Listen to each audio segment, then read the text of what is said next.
Good afternoon. What a great day we've had. I'm Carol Powell. I'm a member of the volunteer board of the Savannah Book Festival. It's occurring to me that those of you who've been sitting in venues all day have probably heard this before, so bear with me. Also, for those of you who've attended this festival before, you know it's extraordinary for a board member to get up here and stand between you and the author that you're dying to hear. And the reason I'm here is because of extraordinary circumstances. All of us have felt the impact of inflation, and the Savannah Book Festival has not been spared. Nearly 90% of the festival's income is from sponsorships and donations, and that generous support has allowed us to provide Festival Saturday for free for 16 years. But this year, the cost to put on the festival has increased significantly, while our income has stayed the same, and unfortunately, that is not sustainable for us. So we're asking for your support. You will note that there are yellow buckets on the exterior as you go out again this year, and along with it, a new Venmo account to make it easier to scan your QR code on the back of your program to give. So if you enjoy Festival Saturday, just like it is, with dozens of authors and lots of venues, all day long for free, please consider a gift. Thank you so much.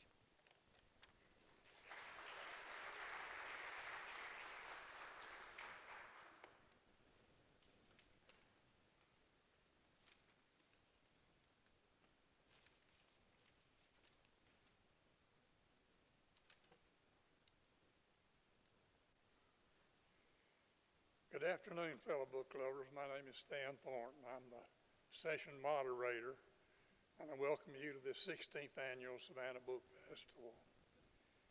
The festival this year is presented by the following: the Philip E. and Nancy B. Beekman Foundation, David and Nancy Cintron, Robert Faircloth, the Courtney Knight Gaines Foundation, and the Gerald D. and Helen M. Stevens Foundation, with a special thank you to a grant from Georgia Humanities. We're especially grateful to the Lemon Foundation for sponsoring this venue, the First Baptist Church Sanctuary, which we believe is a beautiful place for us to conduct one of the most important sessions that we think is presented by the Book Festival. The venue is offered in honor of Carol and Joe Young, and we appreciate that very much. We'd like to welcome all of our generous sponsors and literati members, especially those that might be here today. Do we have sponsors or literati members with us? I see we have several. Thank you, and glad to have you. It's through your support that we're able to make the festival events on Saturday each year free and open to the public. You've heard the talk by the board member that preceded mine. It is very important, especially now in the history of the Book Festival, for us to increase support for the Book Festival in order to maintain its continued existence, and we hope each of you here will help us do that. Some bookkeeping notes or housekeeping notes that you've already heard if you've been to any other sessions, but we feel important that we go from each time to make sure if you're here for the first time that you do understand the procedures that we do follow in each one of the sessions. Our author, Amanda Eyre Ward, is already present and on the front row. She'll be signing festival purchased copies of her book at Telfair Square. I'm sure she knows where it is. If any of you here do not know, I'm sure one of the ushers will be happy to assist you and give me directions. It's less than 2 blocks south of here. She's been busy signing books already, I've witnessed, so there must be a good rush on her books. So she'll be there for you soon after she makes her presentation. If you're planning to stay in this venue for the author presentation that's next, Danny Shapiro, it'd be very helpful to all of us, and it'd be helpful, especially the ushers, if after the exit is almost finished from this session, that if you're going to stay, that you kind of move yourselves forward so we can leave the back part of the venue open and make it more easier for the people that are waiting, that'll be waiting outside to come in. And we hope you'll cooperate with us in that. Please take a moment to check your cell phone. Make sure it's turned off. You're allowed to take photographs if you prefer, but we do ask you not to take flash photography. On the back of your program, you'll find a QR code for a survey. And we ask you and express to you that it's a very important survey to the Savannah Book Festival. And we ask you to complete it so you can share your opinion and those of your others who are in attendance. Very important for continuous improvement for the Savannah Book Festival year to year, but it's even more important on the impact it displays that the book festival has on the entire city of Savannah. The book festival does go to the city of Savannah annually and requests their cooperation and financial support. And if we can demonstrate more easily through this survey what a broad range of people that are in attendance and the places they are from and the experience, hopefully pleasant, that you've had at the sessions, that will further encourage the funding of the arts throughout the Savannah area. So please do that. After the author presentation, when you exit, you'll have the opportunity, and you'll be maybe approached by some of the nice ushers carrying big yellow buckets. Those are donation buckets, and they're most helpful. And if you find moved to do so, we would very much appreciate any donation you might wish to make. Somebody in the presentation a while ago mentioned if everybody in attendance, each one of these, just put $1 in the yellow bucket, it'll be a big, big boost for the Savannah Book Festival. It's only through your generosity that we keep Festival Saturday free and open to the public. New this year is if cash is not convenient, we've arranged for you to make a donation through Venmo. And the audience looks young enough to know what Venmo is, although I don't. I'm told it's a way you can make a convenient cash contribution to the book festival. And if that's not the way you want to do it, the book festival has an extremely good website. It's easy to find, and you can certainly make a donation through the website, and it'll be very much appreciated. Lastly, we're going to have an opportunity with Amanda to have some questions and answers for 10 or 15 minutes at the end. The ushers will have 2 portable microphones that they'll carry, and it's very important to those of us who try to maintain some sort of decorum during the thing. If you would wait till the microphone gets to you before you get really excited and jump up and blurt out a question. The author may hear it and start answering, but some of the others in attendance may not hear the question and wonder where the author is going off in all directions from time to time. So they're pretty quick with the microphones. We have 2, so raise your hand, and I'll be up here to help the author identify people with questions. Don't be bashful. The author is expecting questions, and I look forward to answering them for you.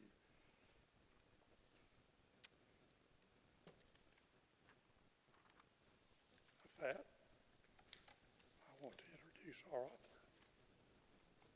She is here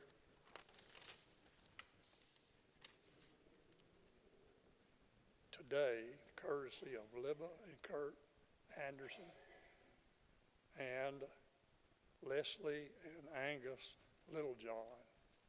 Thank you for supporting the Savannah Book Festival by supporting the author.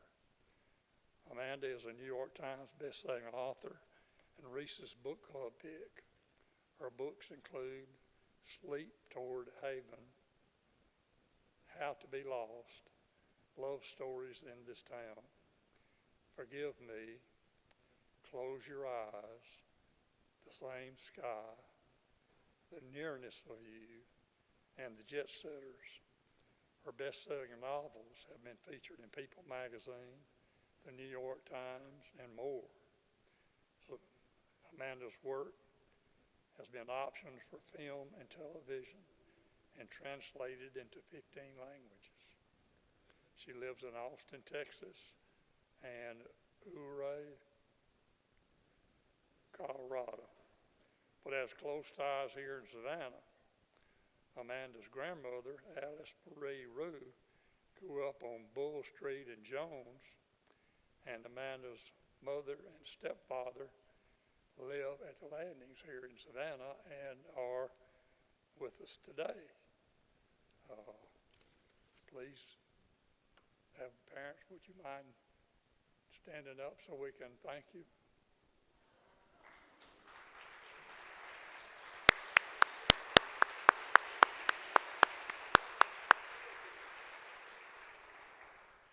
I know you're both proud of Amanda, but we are too.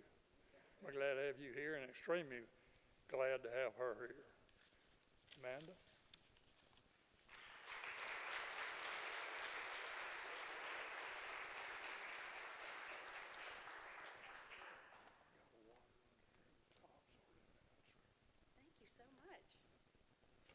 What a beautiful introduction. Thank you so much.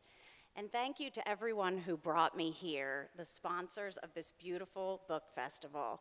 I am so honored to be in Savannah, a city that I have enjoyed from the day I was born. As you said, my grandmother, Alice Marie Rue, grew up playing in these streets and then retired to Hilton Head, where my mom, Mary Ann Wesley, would bring me as a child. And she would arrive with me and my two sisters and kind of collapse on the beach. And my grandmother would take the three of us often into Savannah, and we would always go to the Juliet Gordon Low house, and then I would read all the way home. I was always the bookworm, and I would spend my time in Hilton Head reading happily. I was lucky enough as a baby to meet Beth Howells, who's also here. Her grandparents had the house next door to my grandparents on Sea Pines on Belted Kingfisher. And Beth, who's now the chair of the English department at Georgia Southern, and I were best friends and read and are still best friends and send book recommendations constantly to each other. So I want to thank you all for having me, and it's such a pleasure to look out and see, for example, Celia Dunn, who's always supported me in being a writer and saying, we're going to get you to the Savannah Book Festival, and for the second time, here I am. So thank you. Walking home last night, there was a beautiful party after the keynote speech where all the authors and sponsors were able to eat delicious food and drink from the bar, and then I walked home through the city thinking of my grandmother and feeling very thankful. I'm very glad to be here. So I'm here to talk about my novel, The Lifeguards, which is actually, I have set books in Savannah and on Tybee Island, and I can talk a little more about those books. But this book is set in Austin, Texas, where I live. It's the first of mine, but I hope not the last, to have a map in the front. I still have not had a book with a family tree. That's my next goal. But I do love having the map in the front because the book takes place on all these hiking trails around the city near my house. I am a mom of teenagers, 2 teenage boys and an 11-year-old girl. And in The Lifeguards, which is fictional, 3 mothers are drinking too many margaritas when the boys come home with a secret.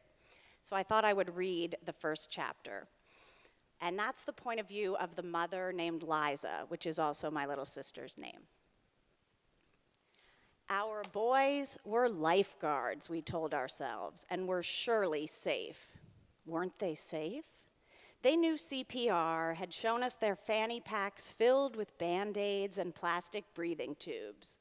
Xavier, Bobcat, and Charlie, my son, had taken the course together, weekend mornings at Barton Springs. We'd drop them off at dawn, the Texas sun just starting to climb above the horizon, making the surface of the spring-fed swimming hole flash red and orange. We'd said we'd walk Lady Bird Lake together, or we'd stand up paddleboard or grab coffee. Instead, we waved as we dropped the boys, went home to the adult lives we'd begun to create again, now that our children were 15. I was ghostwriting a cookbook, Annette was working at Hola Amigos Daycare, and Whitney had become an Austin real estate titan. Now that we no longer had endless summer days with elementary schoolers underfoot, it was harder to connect. But our friendship was solid, unbreakable, as safe as the neighborhood where we'd raised our sweet little boys, or so we thought. By the end of the summer, one of us would be gone, one divorced, and one in the midst of a forbidden love affair. "Where are they?" I said, glancing at my watch. I liked wearing a thin gold watch I'd bought at an antique store. Sometimes I told people it had been my mother's, conjuring an old money family that didn't exist. Oh, how I loved the idea of a mother who'd wear such an elegant timepiece on a slim wrist. My actual mother, in contrast, had a tattoo of a snake on her hand. It was 11 p.m., which was definitely too late. "The boys are riding their bikes around the neighborhood," they said Annette. So the boys arrive back, and they're disheveled, and something is wrong. "What's going on?" said Whitney. "Something happened on the Greenbelt," I said. "We found someone," said Xavier. "What does that mean?" said Whitney, splaying out her hands as if she were pushing something down. "Who is he? Where is he? I don't understand." "It's a woman," said Charlie.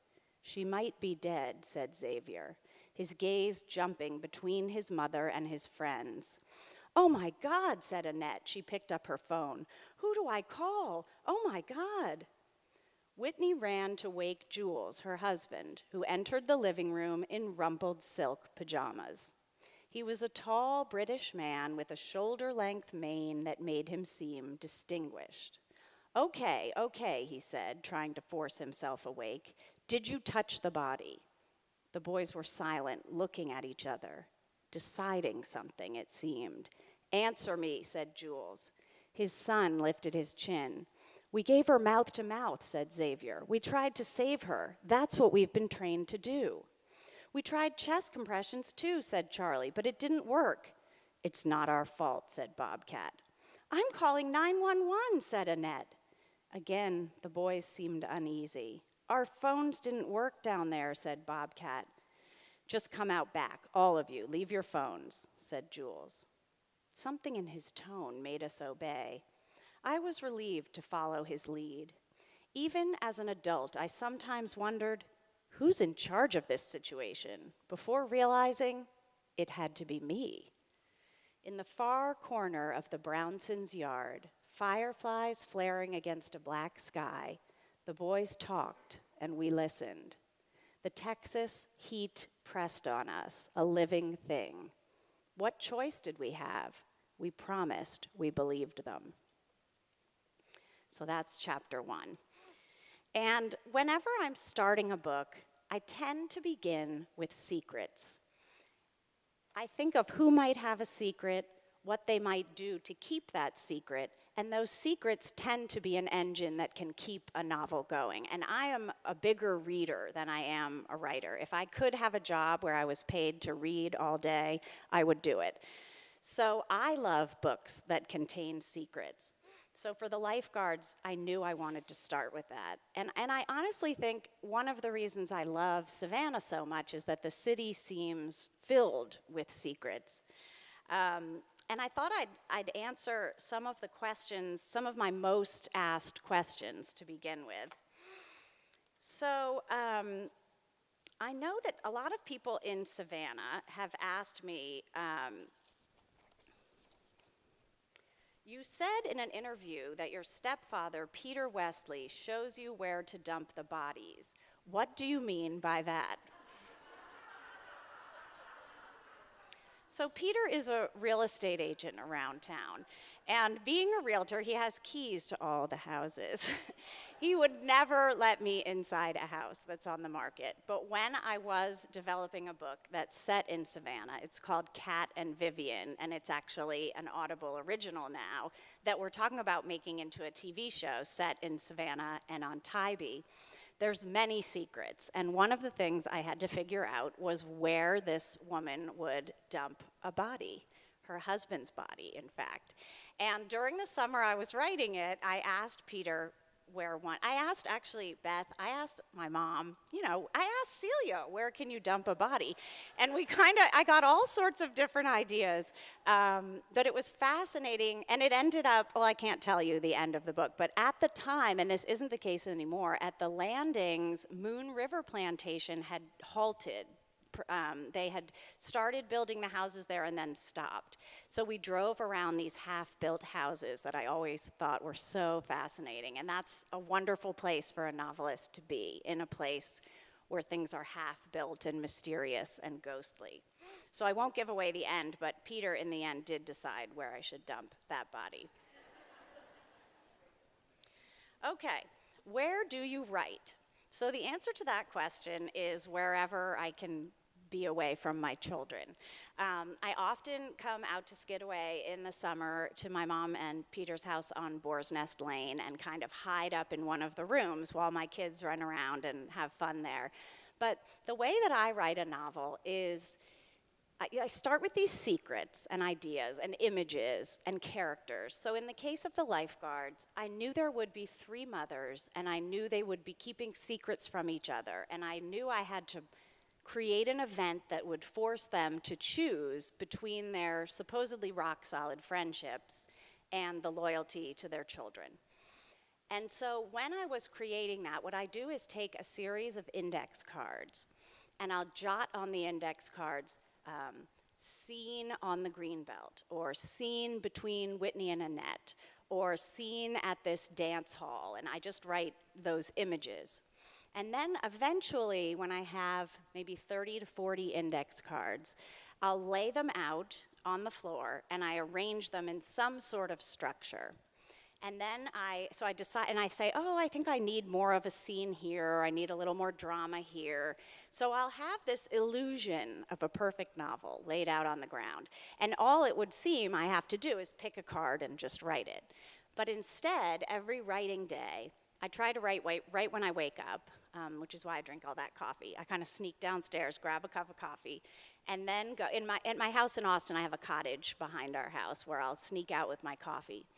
And I look at the cards, and instead of writing in order, which would make a lot more sense, I was on a panel with Andrew Sean Greer, who is also here, and we're longtime friends. And when I described this process, he said, "That's insane." But it's my process. So I'll pick a card, and then I will just, the writer George Saunders said it's like holding your hand over the burners to see which one is hot. So if for whatever reason I think, oh, I'm going to write that scene on the plane where they're going to fly to London, even no matter where it is in the book. So I'll take that card, and that's my work for the day. I'll go into the sort of writing space where anything can happen. I'll put the characters on the plane and say it gets hijacked to Morocco. I'll have to then throw away all the cards from Paris on and write new ones taking place in Morocco. So this is what Andy said is insane, because I'm basically reinventing the novel, but I feel every morning as if there's a plan, and that plan keeps me going. So when I come here for a trip, I'll bring 3 or 4 cards. If I'm coming for the summer, I'll bring all the cards. I'm working on a book right now about 3 sisters. I was going to say it's called The Peacocks, but the title might be changing, so because of my publisher. But anyway, and so I know where I am, and I have a very clear vision of what the book should be, but it changes every day. So and often I'll sneak away to motels or hotels to write. That's my favorite thing to do. And I've been staying here at the DeSoto, so I've been able to wake up and get a little bit of work done here with some coffee, which is heaven. Okay, what did it feel like to get your book chosen by the Reese Witherspoon Book Club? It felt awesome. I had finished my new book. I had finished The Lifeguards, and the Jet Setters hadn't come out yet. And I went to get a cheap massage. There's a place called Relax Asian Day Spa near my house, and you can go in and get a wonderful shoulder rub. So I went in to celebrate, turned off my phone, turned it back on, and there were 10 messages from Random House, which does not usually happen to me in 20 minutes. So I listened to my phone, and my editor said, call us back right away.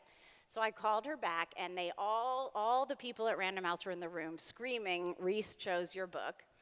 I knew it was going to be chosen, and I wasn't allowed to tell anyone for months. Did I tell you, Beth? I did tell Beth, and I told Mom and Peter. So, okay, but they threatened to take it away if you tell anyone, but you guys kept the secret.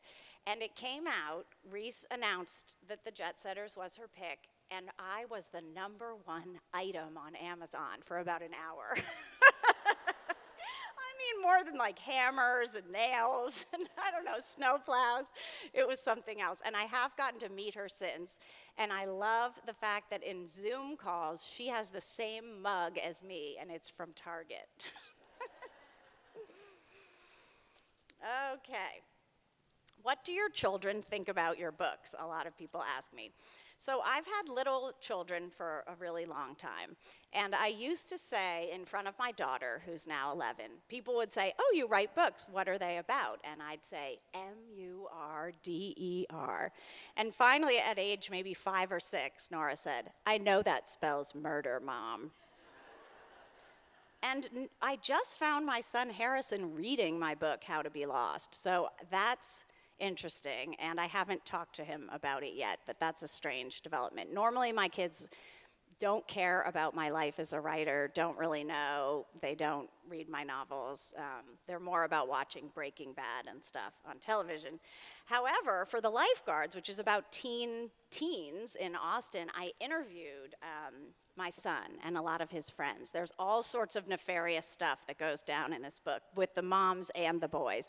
And so I had to sort of interview them about, well, if you were setting up a liaison, how does Snapchat work, for example? I had to look at the Snapchat and it's not even called the Snapchat. I had to look at Snap and figure it out. And I know that when I would go in and say, if you were going to buy drugs, would it be Craigslist, Snap, Instagram? And my sons would just answer, but their friends, and my eldest son, girlfriend, would say, why is your mom asking about where you'd buy drugs? And they know, oh, that's nothing. She asks our stepfather where to bury a body. Is it glamorous to be on book tour? Sort of. Parts of it are absolutely amazing. However, I often do things like yesterday when I forgot my hairbrush and had to get Beth to bring her daughter Elsie's hairbrush and a clip to go do my events last night. And the National Book Festival, I arrived with a beautiful blue dress, hung it up, to steam out the wrinkles, turned on the shower, the room filled with steam. I had about 5 minutes to get to the National Library, and my dress fell on the floor. And it was soaking wet, and I had nothing else, and I hair dried it till it was just damp and went to the party. So living out of a bag can be kind of strange. I think I have a few more minutes for these questions, and then I'll open it up to you all. Is the mother in your novels your actual mother? You've asked me that, Peter, a few times. No, all of my work is fiction. Period. Where do you get your ideas? I become obsessed with weird topics. I always have since I was little. Everything from missing children to money heists and scams, and I love talking about real estate and seeing people's houses and peeking around, and I love visiting different places where I haven't been. So I tend to just follow whatever I'm obsessed with, and I'm lucky that it seems to have worked out. The Lifeguards is the first book that I have taken great pains to describe interiors.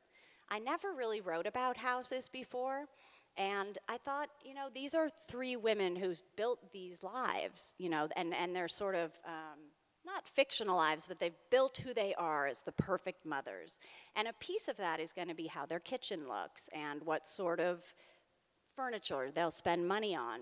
So I had a lot of fun spending some real time thinking about what chair Annette would pick for her house, for example. And that's something I hadn't thought a lot about before. And during the year I was writing The Lifeguards, I would go on house tours and notice things. And I just love doing that sort of research. And whenever I've taught, I've always told my students, it's so hard to be alone in a room making things up, that whatever brings you joy when the writing isn't working is what you need to spend your time on. So if I go, on a walking tour of Savannah for the afternoon, that counts as work. Sometimes I'm with my kids at the grocery store and there's no way around it. That's not work, it's buying groceries. And I'll ask myself, what would Annette be getting to make for dinner? Would she make this from scratch? And one time I picked out notebooks for each of my characters, and I'm sort of half in the fictional world all the time. So the research I do is often things I want to do. And my first few books were set on women's death row, at the Texas-Mexico border, with the kids at the border who I interviewed for a year. I set a book in South Africa in the townships. And one of my sisters said, why don't you set a book in a spa? So The Jet Setters, my last book, is set on a Mediterranean cruise, and I did take my boys on a cruise to research it. And I took pictures everywhere of the carpet, of the wall sconces, and no real pictures of us, the way a normal tourist would. And my son said, if someone found your phone, they'd think you were crazy. But it was lots of fun. So for the book I'm working on now, it's three sisters who go to one of the sisters' weddings in England in a castle. And Beth and I were just talking about, well, I need to go to a castle. Where? Actually, while I have you all here, before I open up for questions, so my publisher has been pushing a different title, and I wanted to get a quick vote. My next book, as I said, is about three sisters. The youngest sister is getting married to a guy who might be sketchy or not, and the other two sisters think that he's a scammer and try to bring him down. He's very wealthy, questionably so. So I liked the title, The Peacocks, because the sister's last name is the Peacocks. The publisher yesterday, thought of the idea, What We Did for Love, which is that wonderful Marvin Hamlish song. So can I get a show of hands? Who likes the Peacocks? Oh. Who likes What We Did for Love? Okay, thank you so much. That is very helpful. Okay, so I thought I'd open it up. If any of you all have any questions, I'd love to hear them. Yes.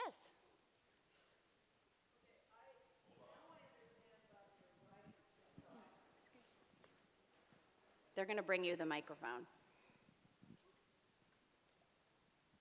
Now that you've explained your writing style, I understand. And I normally am linear when I read a book. And I have to kind of go, okay, she jumped to another character or that kind of thing. But I like it. I'm getting to really, really like it. I think the first book I ever read was The Same Sky.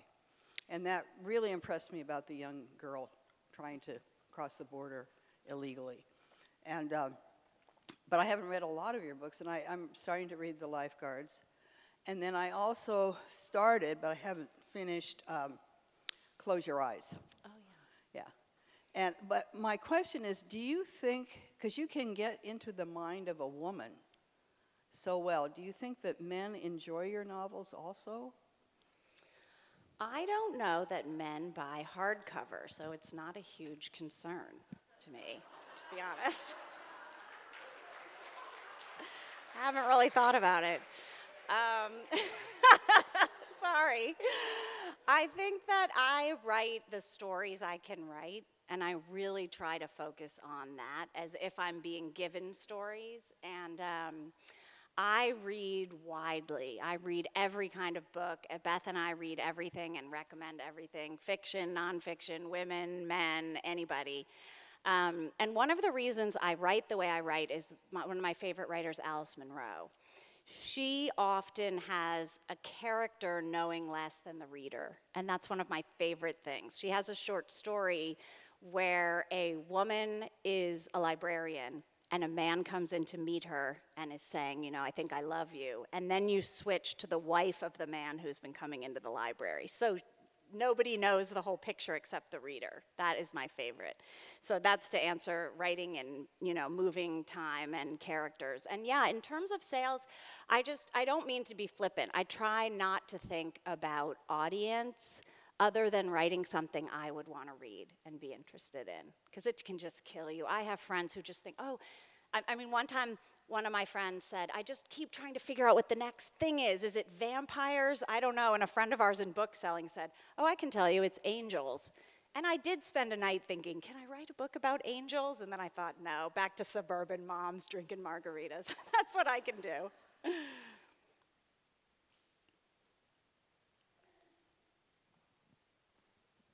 Hi. I read your book, The Lifeguards, and I felt like Roma was a really interesting character and kind of dark. And now that we don't know at the end, right, what happens to her. Do you think about bringing her back in another book? I've never written a sequel.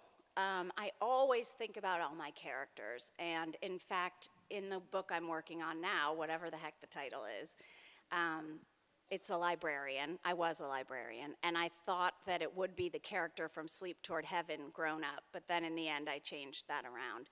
But in terms of Roma, she is a fascinating character. And the book actually started with her, because I don't want to give too much away, but I read an article about oppositional defiant disorder, which is a tough, tough situation for a parent and for the person with it. But it as a mother, it's one of those scenarios where your child, you don't know how to help them and protect your other children, and I just thought it was fascinating. So I started there, thinking if I had a child in this situation, what would I do? And so this book is my answer to that question, and the answer obviously is, I don't know.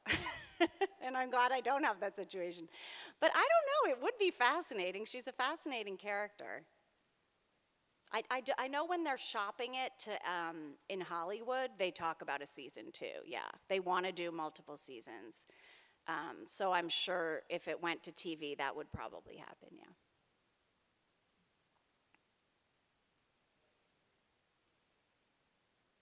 Do you find sometimes that with your characters, they seem to take over and you're almost taking dictation? Yes, I really do. That's such a great question. And I just spoke at or a few years ago, I went to Williams College where I had gone as an undergrad, and I was speaking and saying, and these voices just come to me. And one of the students said, yeah, when you say you hear voices in your head, and I thought, oh, he thinks I'm schizophrenic. Like, it does sound crazy. And I really sometimes don't remember what I've written. And in terms of things being fiction or nonfiction, I know my family will tell you, there's times, like, I don't remember a lot. I have a very strange memory. And I often will say to Beth, like, I don't remember that happening, even though I was there. And then I'll write a scene that starts in a real scenario, but I change it in my head. And I don't really know what's going on there. And I don't know that many novelists do.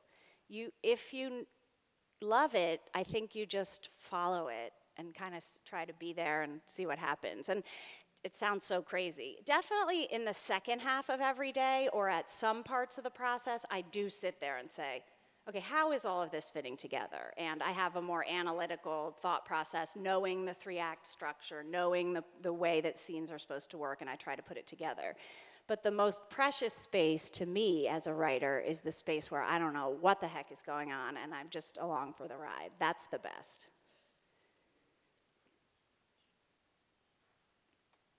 I know there's some other writers here. Do any writers want to speak to that? Hearing voices or how you, no, okay, I won't make you. Yes? Well, that was sort of my question, because I'm not much of a writer, but I've written 3 books and only one is published. But one of the really creative parts for me was taking 2 characters, usually a man and a woman, in some sort of confrontational situation, and putting them in a room and then just starting to type because Yes. they take over, and it's just like watching tennis, back Yes. and forth and back and forth, and I've ended up in tears. It was so exciting, Yes. but Yes. and unexpected. And I really believe that that's what it's all for. I'm incredibly lucky and have worked really hard to be able to make a living at this, but the joy does come from those moments. I think every writer would tell you that. It's really exciting to get the news that a movie star picked your book. It is. But it's also exciting to realize your imagination is doing things you didn't even know it was capable of. And then there'll be times when I say, okay, this is how this scene is going to work, and I'll go into my office and it's terrible. It's just dead on arrival, like the character. In fact, How to Be Lost, which is my second novel, is all about a search for a missing sister. And at the end, some of the characters are reunited. And I tried to write that reunion scene for months. Hey, how have you been for 20 years? Like we all poured coffee. It was just awful, awful. So I ended the novel as she's standing in the doorway because I knew there wasn't any life in the scenes after that. And sort of having the pulse of that is so exciting to me. Yes? Oh, sorry. I'm not in charge. Yes. How does your research into what goes on Craigslist and social media affect your parenting of your children? That is a very good question. I honestly think it's good for a parent to be aware of what's going on. I really do. And I think I'm strict, but I also talk to my kids about everything. That's just sort of my philosophy of parenting. I am personally sober for 8 years, so I know the way you can go wild and make mistakes. So I'm very open with them. So, for example, when my 15-year-old was watching Breaking Bad, which he shouldn't have been allowed to watch, and I tried to shut it down, but I wouldn't let him watch Euphoria. I shut off HBO so that he wouldn't watch it. But he and all his friends started asking me, what's this drug, what's that drug? And I think it's better to have a thoughtful adult explain things to you than to say, never talk about that and never think about it. So I think they think that I am way wilder than they want to be. They don't want to hear about it. They are really happy, well-adjusted kids, so I think I'm pretty lucky, honestly. I meant to jump in when you were talking to fellow writers. Oh, good, good. I'm one, and I think I'm sitting on Yes, two rows I'm looking at all worth these of them. fabulous writers here. I'm like, And you I'm guys sure, answer this. yes, we can all agree that there are definitely voices that come to you, movies that play in your head, and bits and pieces of stories that pop up that you have to write down wherever you go. At least that's been my experience. So probably all of us Do can you agree. do what? And you're Shelby, right? No, Shelby's right here. Oh, I don't know you. Okay, hi. I'm not published yet. My debut comes out in May. So. Congratulate. What is Thank you. It's called At Loggerheads. It's a murder mystery with sea turtles and politics. Ooh, at Loggerheads. I love it. So do Thank you you. find that you can just put characters in a room and it just goes when it's going? Yes. When I'm in it and I can sit down and kind of have an idea where I want to start in the story, it just plays like a movie in my head. Do you use index cards? Sometimes. Okay. Sometimes I I'm not that do. crazy. If I have a complicated scene where I need to work out what's going to happen when, or a series of chapters, I love index cards. I mean, they're the best. They are, because you can move them around and change the order. So I do like Also, that. it feels like you move it from not done to done. Yes. Because the job of writing a novel is this wide-ranging thing. But you're I like, know. today I did and then I go shelve books at the elementary school library, and that is so satisfying. Oh, that's Because after fun. writing, it feels like nothing has happened, but it's like this cart of books is now Put everything shelved. in order and get to be in a library. Thank you so much. You're welcome. And quick question: do you have a favorite character of all of your books? Someone who sticks with you? I love so many of them, but I would say that Elena and the little girl in the same sky, I think about every day. She is based on a child. She is a fictional child who is leaving Honduras to find her mother in Texas. And I spent a year, in a crazy side story that I won't go into, I was able to go into the shelters at the US-Mexico border with a friend of mine who's in charge of them, shelters/containment facilities. And she would translate while I interviewed, 5-year-olds who had walked from Guatemala to Texas. And I saw some kids united, I saw some kids deported, and I almost had to do that cruise ship novel afterward because I think so much about her. But she was based on a girl who did find her mother, which is awesome. I mean, they all found their mothers, just if they can get to them. They're all on Facebook. It's so interesting. You should bring that book up because that's one I want to read. I didn't know that you had written about that until just now, and I'm an immigration attorney.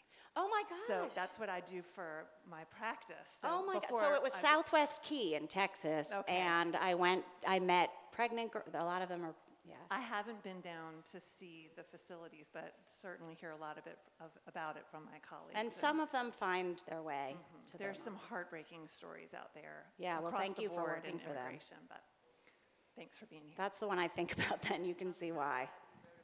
Yeah, me too. Yes.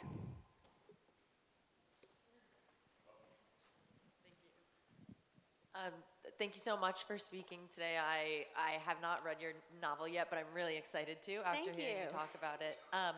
My question was just as a fellow lover of reading, what are some of your top book recommendations outside of your own, obviously? Oh my God, yes, all my books only.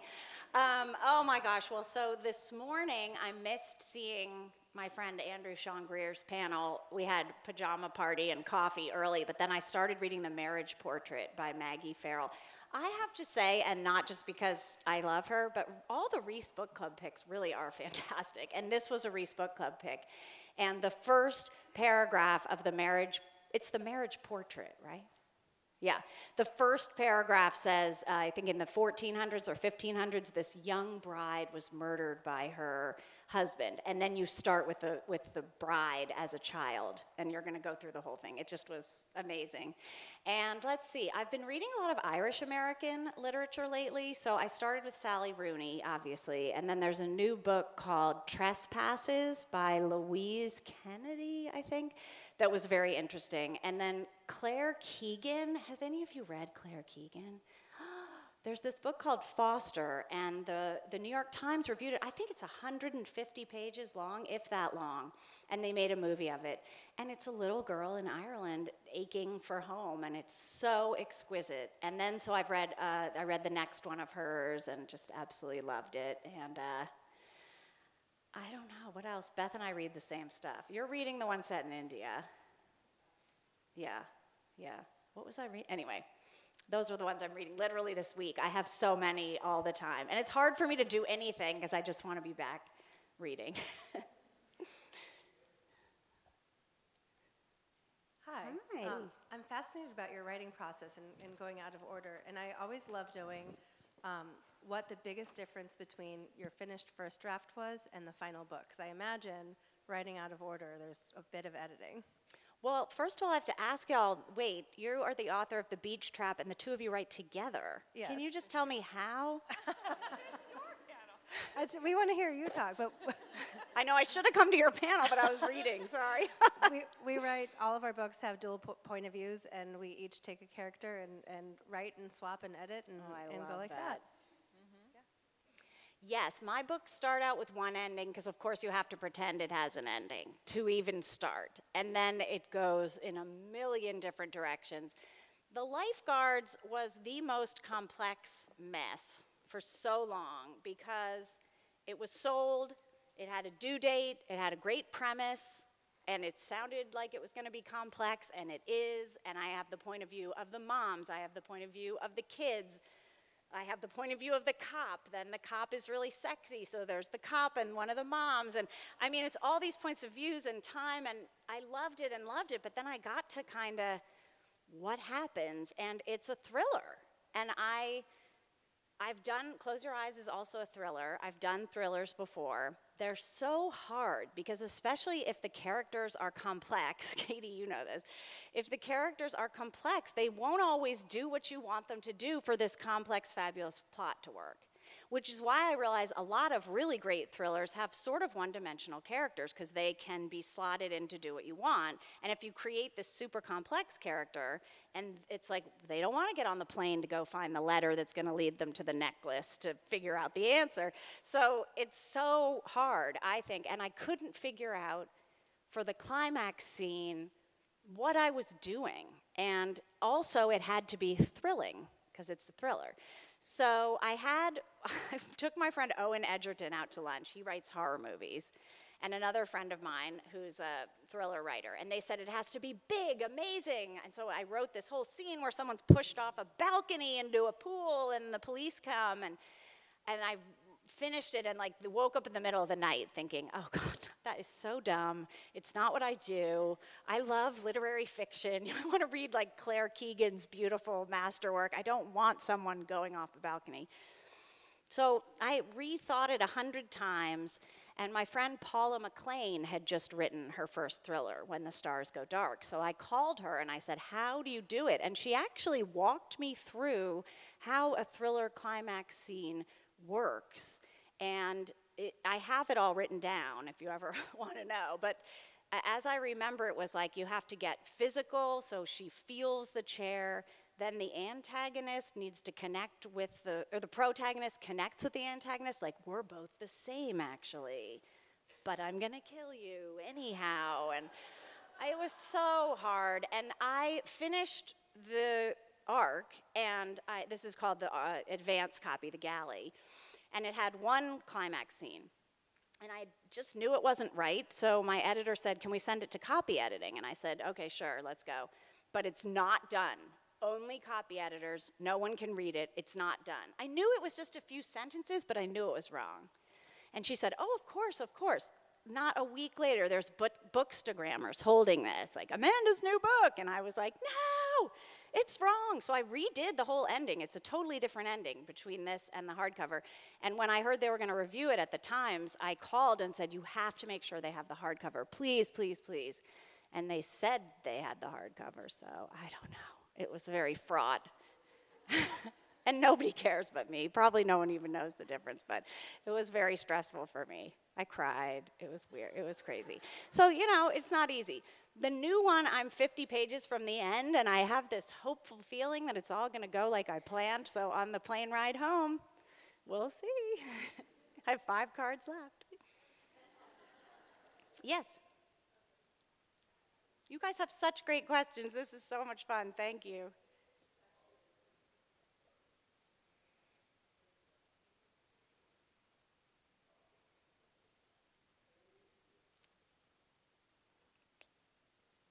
You can just yell, too. Okay, so we're in a book club, and we read The Lifeguards, and we loved it, but we're wondering now. What the ending is. Yes, like I read the hardcover. Did I read the right ending? She read the Kindle. So how, is the way it was supposed to end the way we read it? Is there a Parisian reference? I don't remember. An Eiffel Tower situation. No. That's the final one. Oh, well, how do I get that? Well, if you had the hardcover, that should be it. Okay. I don't think You know, so. it was I'll really stressful. I'll go reread it.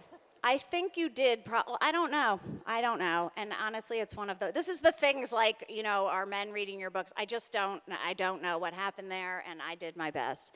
I can tell you the ending. I'll call y'all up and read you the correct ending, and and I can, you know, do that. There's nothing else I can do. I just sort of, when people are like, or sometimes people will write me, there's a page missing. I'm like, I don't actually work at the printing house, but like.